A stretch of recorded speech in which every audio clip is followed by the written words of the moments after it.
And good morning. Welcome to your Tuesday morning. It's Kelowna Now live on YouTube and X with Jason Mann and Jim Check. And we'll have your headlines here shortly, as well your Kelowna Now 5-day weather forecast. It looks like a bit of a cloudy day. He's a good weatherman. He just looks out the window. It's just a cloudy day for you. That used to be the old joke in Kelowna, right? Just get a better window, right? Oh, we've got pictures for you. We've got pictures. Canada's population surges by more than 430,000 in the space of just 3 short months. That's the top headline here this morning. So yeah, 430,000 from July to October this year. That's more than 140,000 extra people every month, or just under 5,000 a day. It's the fastest population growth recorded in Canada in any 3-month period since 1957. And that is, I guess, relates to me because my mom and dad were part of that 1957 Hungarian Revolution, that a whole bunch of Hungarians left Hungary. And that was sort of the last big expansion, and it was around the baby boom, so there was also that. So it's estimated the national population right now, as of October 1, is 40.5 million people. In BC alone, the population grew by 1.1% over the same 3 months, bringing it to 5.5 million people. Most of them probably live in Vancouver. That's an increase of more than 62,000 people. StatsCan said the national population growth in the first 9 months of 2023 has already surpassed the total for 2022. The country added 1.03 million people between January and October. The growth is almost entirely due to international migration, with more than 310,000 new permanent residents added in 3 months between July and October. The last time Canada saw population growth at this scale was in, like we just talked about, 1957, when a homegrown baby boom combined with the arrival of a large number of my mom and dad. Hungarians. Back then, the population was 16.7 million, and it grew by 198,000 over 3 months, an increase of 1.2%. I was looking at the local statistics just a couple of weeks ago, and it showed that sort of average inbound migration for Kelowna is about 500 per year, and in the last year we were at about 2,000. So here's Ask Grok, because we said we're going to do Ask Grok, so I thought this is a great question to ask Grok, and I think I sent the graph to Marcy. And I asked for, she's thinking about it. I asked for the population growth from 2008, past 15 years, and to this year to date. And then I also asked it to show me the number of growth and also the increase, and then which party was in power, which was the government at that time. So for 2008, well, Marcy gets that up. For 2008, we started a base of 33 million. And then 2009, we had a 212,000 addition. That was under Stephen Harper. And then we had in 2010, we added 428,000 people, 560 in 2011, 534 in 2012, and that was a 1.56% increase. And in 2013, 323, and then in 2014, 382, and then in 2015, the last year of Stephen Harper, 209. So, I mean, Stephen Harper's government was adding about 500,000 people, on average every year, I guess. And then Justin Trudeau's Liberals came into power. 2016 added 536, which is kind of in line. Well, there was a drop-off there, and all of a sudden it doubled, right? From Harper's last year was 209. Justin Trudeau with a 538. Any chance on that image yet? Mm-hmm. There you go. So we can make that bigger. You can kind of follow along with me. Again, this is Grok that spit this out. And there you go. You can see that the last little while, 421, 350. It kind of dropped off in 2018. That was that financial crisis as well. 2019, 530, which is kind of like in that 500,000 range, which is kind of what Canada's been kind of growing at, that 1%. Until we get to this year where it shows like 1.6, which is kind of like the last number kind of is a bit different. There's something funny in the numbers there, because it's saying that there's like 1.2 growth, but it's just saying 1.6. But the number's right. The end number is 40. Right now we're at 40. According to StatsCan, we're at 40,528,000. And according to this, that's a huge jump. Like that's an abnormal jump. That's triple of what we typically are seeing for growth. So I think we've seen that influx throughout the world. The U.S., the southern borders, and then in Europe too, you're seeing that mass migration from countries south to the north. It's a global theme. It is. With that said, inflation rate held steady at 3.1, right? Canada's annual inflation rate hasn't really budged at all since last month, according to Statistics Canada. The agency said that November's rate was 3.1%, which was the same as October's. Yeah, but mortgage interest rates up 30%. And they said, oh, no, that doesn't really affect things, right? Doesn't it? Seems odd, right? Yeah. There you go. Adding these goods, foods purchase store was 4.7. October food prices for 5.4. Rent, meanwhile, has increased 7.4. Rent up 7.4.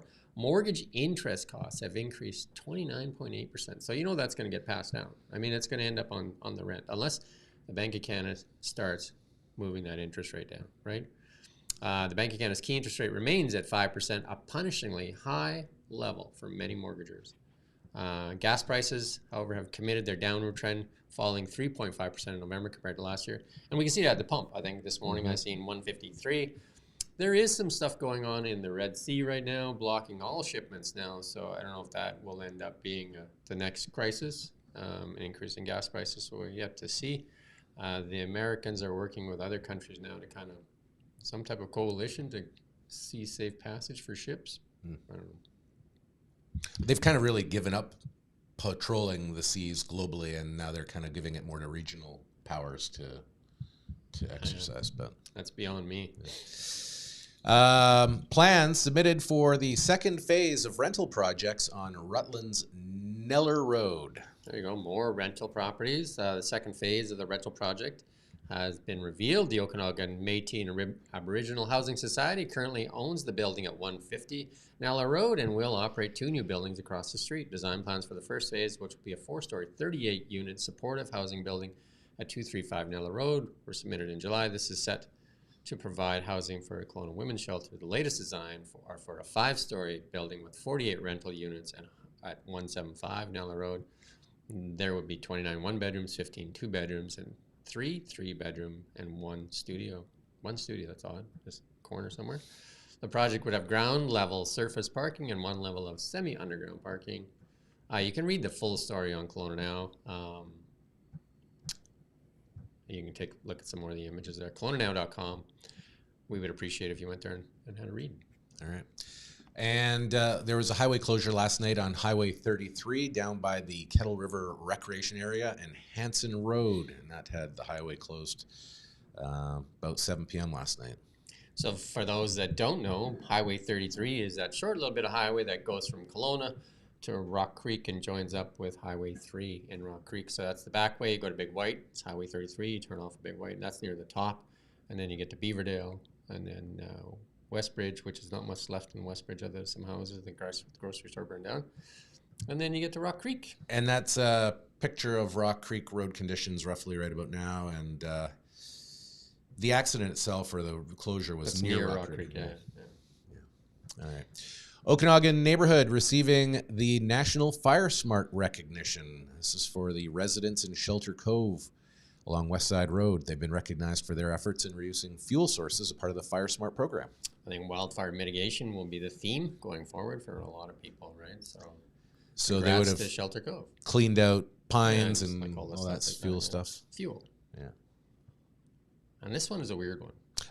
You need this Kelowna Brewery's winter cocktail flight in your life. Like they somehow don't look like beer to me, like that, especially the third one there. With I think it's not beer. I think that's they're more like winter cocktails. Yeah, but it's beer. Maybe the second one is there. But it's cocktail flights. There you go. I was just like, what? There's 4 cocktails. It's the brewery, the Office Brewery, but they've got some winter cocktails. See, look, chili. Oh, there you go. Chocolate margarita. I was just like, wow, those are beer. Just like the second one looks. Well, the maple bourbon smash looks like beer. I have a feeling that's bourbon. Bourbon now, yeah. Chocolate peppermint shaft. Now that's festive, and the blackberry gin and jam. All kind of sound pretty delicious. Yeah. There you go. Say. You can go read that story on Kelowna Now. I don't drink a lot, so it's hard for me to tell what's what. Yeah. Plans for the 57 units off Leithhead Road have been submitted at Kelowna City Hall, another development. There you go. Kelowna-based developer seeking city's approval to build a 57-unit apartment building at the corner of Leathead and Montgomery Road. Stretch Construction submitted zoning development and development variance application for 165 Leathead Road. I believe right now, if you submit a variance, you're pretty much going to get it. The application is looking to add the rental-only subzone to the property to make way for a 6-story building, which has been named Peak Living. According to the application, there would be 29 bachelor units, 22 one-bedrooms, 5 two-bedrooms, and 1 3-bedroom. Again, the one odd one, right? That remnant space. Just The area of Rutland allows for buildings up to 4 stories. Additional 2 stories could potentially be allowed under the city's rental development incentives. Over 80% of the roof would be dedicated to enjoyment of occupants. That's a really good thing. Like I've seen that in a lot of buildings in Kelowna now. mm-hmm. Rooftop space. Yeah. Brooklyn is a really great example of that. The remaining roof will be constructed with a cool roof to reduce the heat island effect. Parking located at the rear of the building and will be accessed from the lane. As for parking, developer plans to having 34 spaces, which is 7 less than the city requires. They'll be making, so they got to make a cash payment to make up for the lack of parking spaces. And the Kelowna Rockets have named the, I guess the Rockets Ignilia. I'm not sure. McGinley. Okay. Jerome McGinley's son. I get it. I'm just, so you don't drink beer and I don't really You follow don't hockey. You don't hockey. You don't hockey. Ask me anything about figure skating. No. Rockets. Ignilia. Oh, I did ask How you do the you other say it day, again? and you said you didn't know who was there. Right. You say. Tige. Tige, after recording 9 points, including the game-winning goal in Prince Albert, Tige Iginla has been named the WHL Player of the Week. Iginla helped the Rockets to a 3-1 record last week, closing out the Eastern Conference road trip on a winning note. There you go. Iginla leads Kelowna with 25 goals and 42 points, and second on the team. And 42 points are second on the team, so he leads with goals, but his 42 points are second, right? All right. So in case you didn't know, that there's points and goals. Yeah, Assists would be the kinda. other part of it. The Lake Country product is catching the eyes of scouts across the country as he's eligible for the 2024 NHL draft. And Jerome, I think, hometown was Edmonton, but he played for the Flames, had a storied career with the Calgary Flames. I know enough about that. And I think he was an announcer for a while and might still be an announcer, right? He lives around here, though, so Lake Country. That's cool. From our five things, Yeah. there's a warning that oil prices could rise in response to Red Sea violence. So this is part of our 5 things. And there you go. There's been some attacks on some of the seagoing vessels that are shipping oil. Yeah. And that war seems to be intensifying as opposed to easing off. I don't know. Like it's like, Well, like I was saying, I think from what I've been sort of reading, the U.S. is sort of backing off being the global police force of all of these shipping ways, giving locals more responsibility and regions more responsibility for their area. In part, I think because they have decided that they have enough oil from North America, their own supplies, Venezuela, and they're not interested in helping support other countries, and they're sort of asking other countries to sort of manage their own safety and securities in these areas now, and so I think that's causing these disruptions. Anyway, that's Jason's assessment and opinion. Yeah. Not necessarily does it reflect the opinions of everybody on the planet. well, it's not even an opinion; it's just an assessment, I guess. There you go. All right. Our 13 days of Christmas rolls on, and it's the 12th day. So here we are. We've Day got 12. a pretty amazing prize package from Flamin Fitness today. A chance to get in there and get into the entry to win an incredible Astron Titan all-around stand-up paddleboard. This bad puppy is almost 12 feet in length. It's valued at just over $1,000, and it's perfect for beginners and experts. It's great for lakes and rivers, perfect for our area. And Flamin Fitness is a proud sponsor of 13 Days of Christmas. And then the Day big 12. grand finale is Tomorrow. There you go. Big White. Maybe we do we want to Do you want to do weather first? let's tie it all together? Yeah. Or do we have Sure. more after? You. Okay. Well, Kelowna weather brought to you by ATB Wealth. Realize your vision of wealth at atb.com/wealth Kelowna. We have mostly cloudy conditions here this morning, but we will see some showers and possibly flurries tonight with a high of 3. So mild, and again, mild all this week. But let's take a look at the pictures. Here's our current view out the Kelowna Now weather window. Weather window.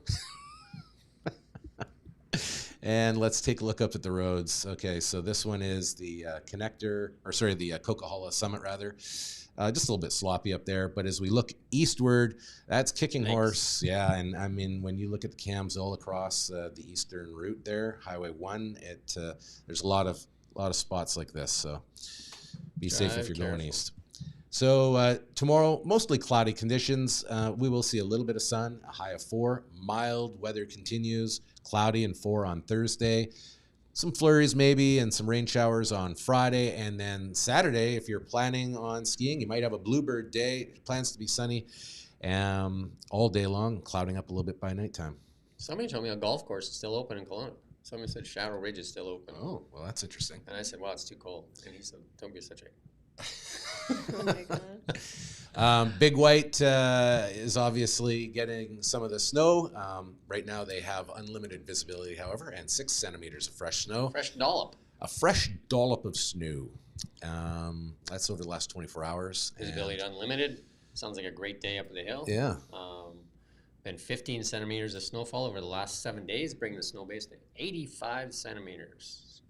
There you go, and the temperature up there only -3, so a nice warm day to go skiing. Right? 'Cause there you go. 42 runs. 42 runs, 8 lifts open, and we have that Big White report Coming up on Thursday.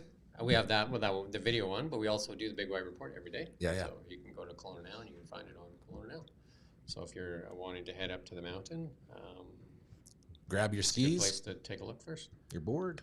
Grab your skis, get them all shined up. Is there a song, I think, by the Beach Boys, though? I think you might be right. I think it's a different kind of surfing, though. It's all the same. Yeah. All right. Well, that appears to be the broadcast for this morning. We have a live stream coming up today. We have Liz. Liz Sage is coming in from Team Fitness, and we're going to talk about your fitness goals, I think, for New Year's resolutions. 2024, if you've got any or want any. Now is the time to start. I mean, it's the time of year where most people start planning their stuff. So we'll see you then, and we'll see you again at 4 p.m. for the evening news. Till then.